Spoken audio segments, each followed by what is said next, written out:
where the local police are, and always one should remember that.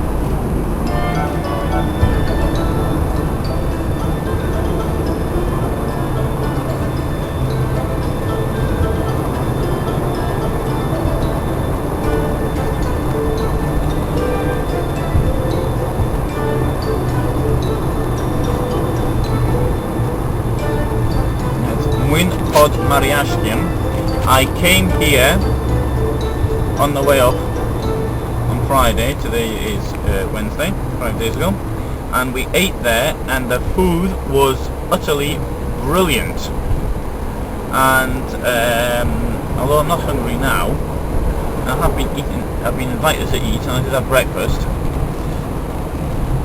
But there we have it. Mwyn Pod Mariashkiem. Sofni się w czasie. Wonderful food.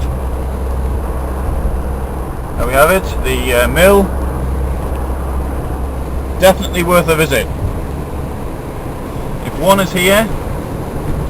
Now I remember a little accident as I was coming up this road here one day, about 1997, when suddenly I saw this boat go flying over the corner, and what had happened is somebody had turned around far too quickly, and the boat had come off the trailer.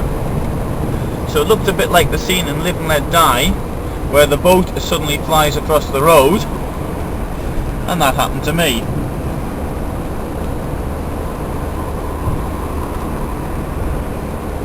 So I got out and helped the people push the boat back onto the trailer, and they didn't even thank me.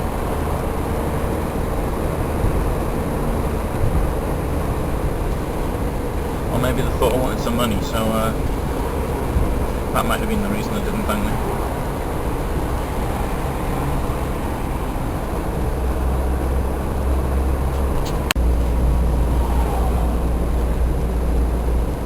I went past a pond and it was frozen completely. This is one of the places where it's warning that there's radar cameras. I don't see anything.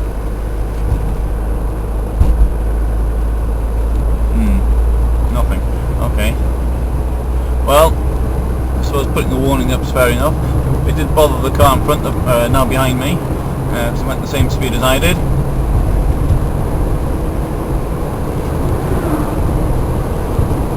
Nothing. So going through the town, speed limit 50, 60 or 70 depending on the signs, and on the open motorway, on the open road it's 90.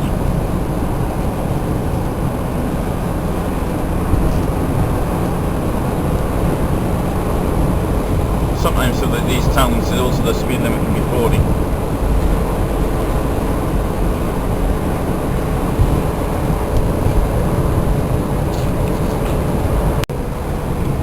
To the left there is a place called a Rancho, which was advertising Georgian cuisine, and I thought, oh, that sounds very good. We went there and it was closed, despite all this advertising they put up. Closed for the winter. And even there's a big sign which is coming up on the left. We went up there, which is into some farm, not at all clear.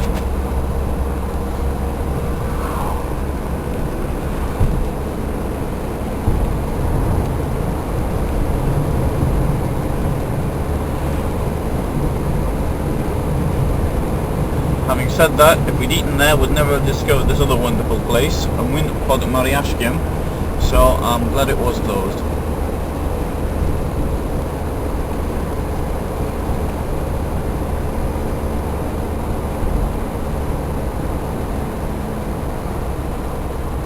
Now this is close to the site of the Battle of Grunwald, which was in 1410. It is also, so Grunwald's 14 kilometers from here and to the right. This is also the scene of the Battle of Tannenberg, which was in 1914. Now the Battle of Tannenberg, whereas Grunwald there's a battlefield, Tannenberg took place over a very large area. roughly from where I am now, which is 141 kilometers to the south of Gdansk.